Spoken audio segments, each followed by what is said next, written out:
Hello and welcome to 4am Art. This is Justin, and in this video I'm going to show you how to draw this glass of water with the water actually pouring into it. So I'm going to be using this Strathmore tone gray paper, which has a nice gray mid-tone to it, as well as two pencils. This one is a Pentel Twist Erase mechanical pencil with 4B, a softer lead for the darker tones.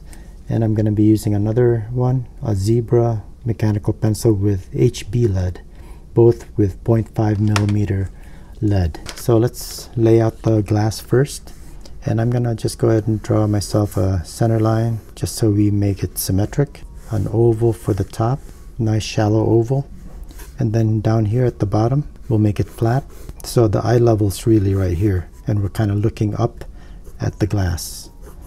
So we can make the sides straight.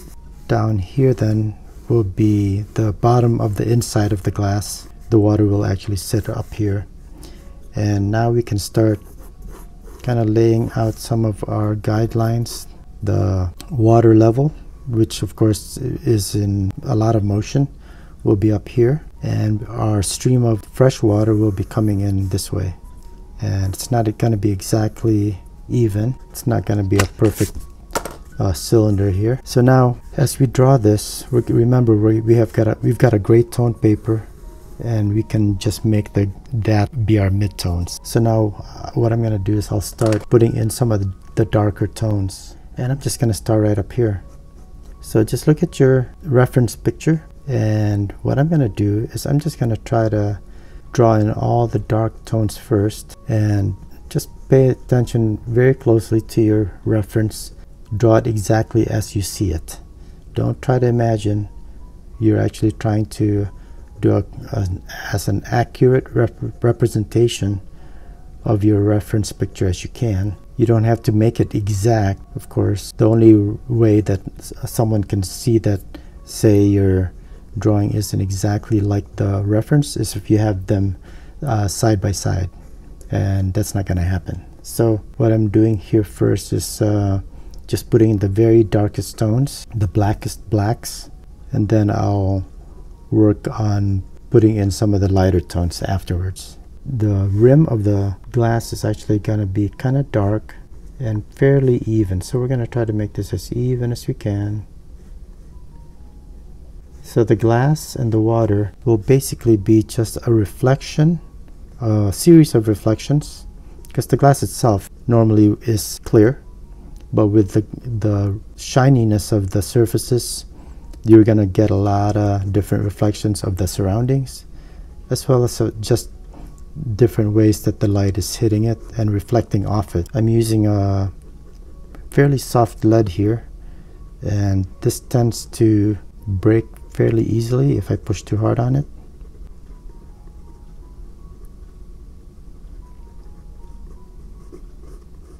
So there's a dark reflection right down here. That's why I drew this second line, and it'll be fairly consistent throughout the left side here. So I'll just make that dark, but there'll be portions where the light reflects off it, and so you'll see some lighter shades.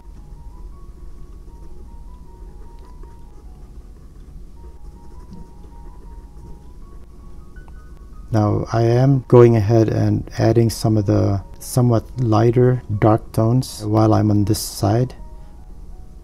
So you don't necessarily need to do only the darks, and that was my initial plan, but since I'm already here, I'm just gonna go ahead and shade this in as I see it.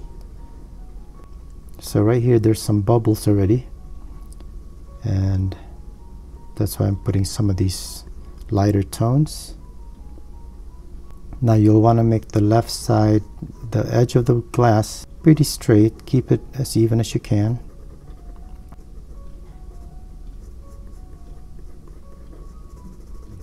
Let's go ahead and do this section here. There will be some pretty dark tones here as well.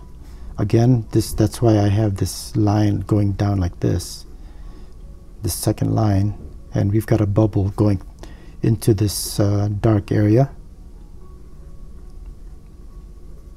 So I'll mark those first. These are reflected bubbles. The thickness of the glass would probably be about right here, but because of the reflections, it's going to look as if the water's actually in that area of the glass itself. So now I can go ahead and make these pretty dark. And there'll be these smaller bubbles kind of show up. So I want to make sure I don't forget to draw those in before I finish off my really dark tones here. So we've got a big bubble right here and a mid-tone reflection right there in the middle of it.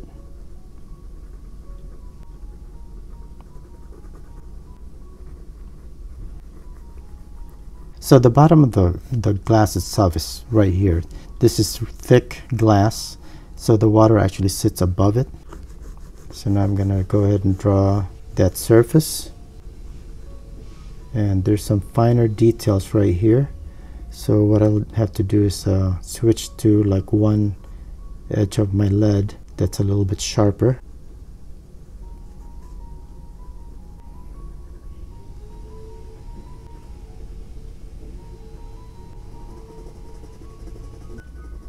You could use a series of regular drawing pencils of different grades, but I like using mechanical pencil just because I always have a sharp point.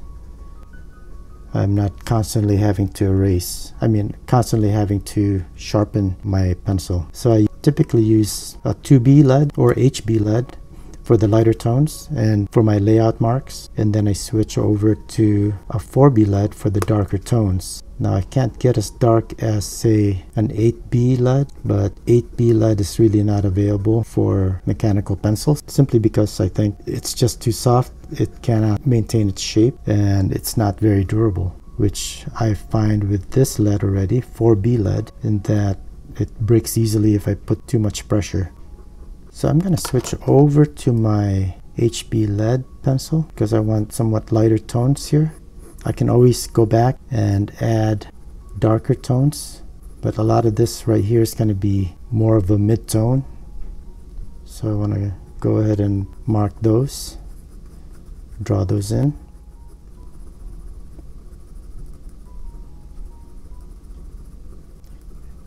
So really what I'm doing here is I'm just trying to draw what I see as much as possible.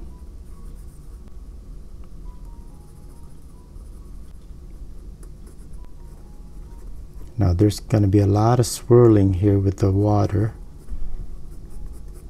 and I'm just trying to recreate that as well as I can. It doesn't have to be exact.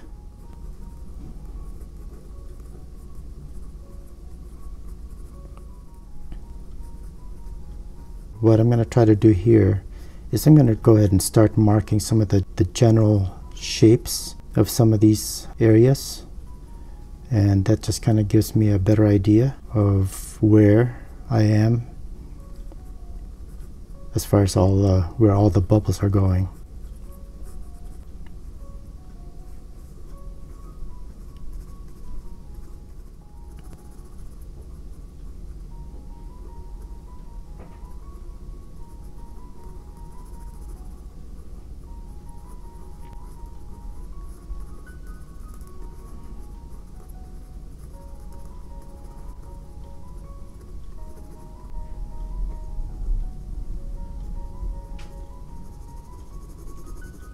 So right around this area is a big area of kind of like a mid-tone.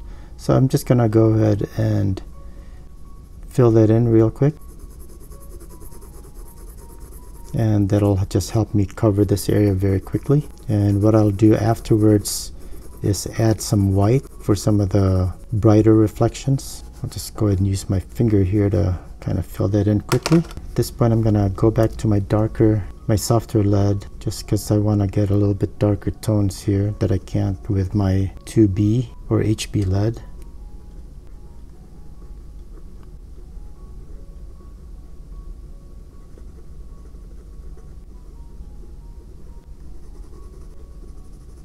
Now there's a lot of tiny bubbles right here, so what I'm going to do is to kind of recreate that. I'm just using a scribble line pattern right here, And I'll do the same right about here.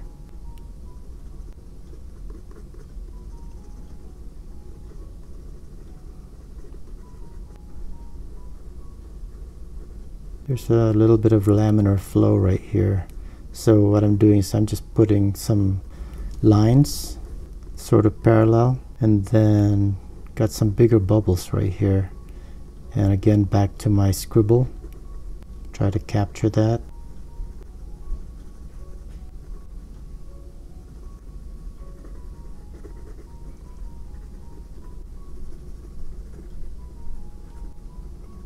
Right, I'm going back to this area where I couldn't get quite as dark as I wanted to with my HB lead. So I'm just going back over it with my 4B lead here. And there's a little bit of a gradient here. Start dark and just lighten up on the pressure, and you can easily get that effect. There's a reflection here that has kind of sharp edges, so I'll go ahead and put that in. Let's go back to our stream of water. As you look at this stream right here, as it passes the top rim of the glass, there will be a little bit of a deflection of the light. So it's not going to be exactly straight right here. So just look at your reference picture and you'll notice that. So there'll be a little bit of refraction here. So I will go ahead and draw that in. See how this reflection, it's not going straight.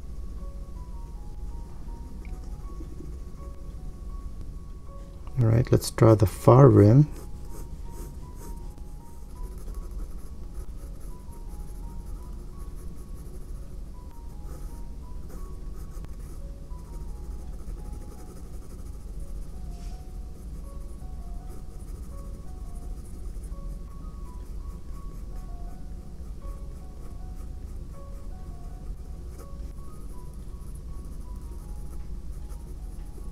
There's a slight gradient right here on the edge of this column of water. So this gives this column of water, this stream of water,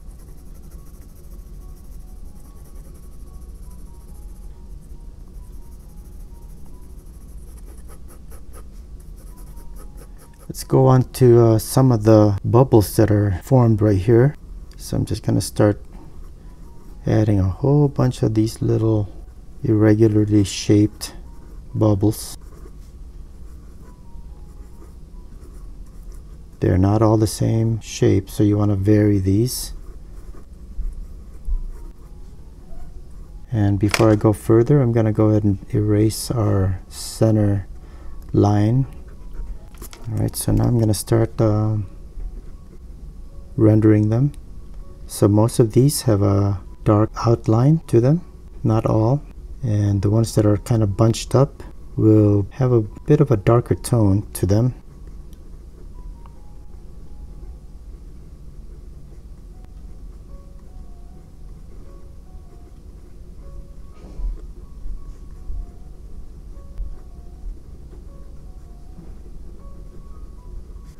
Getting close to the end here, I'm just gonna finish off the bottom and kind of give it something to rest on, so it doesn't look like it's just floating. And I'm going to go back and darken the areas that need to be darkened a little bit more.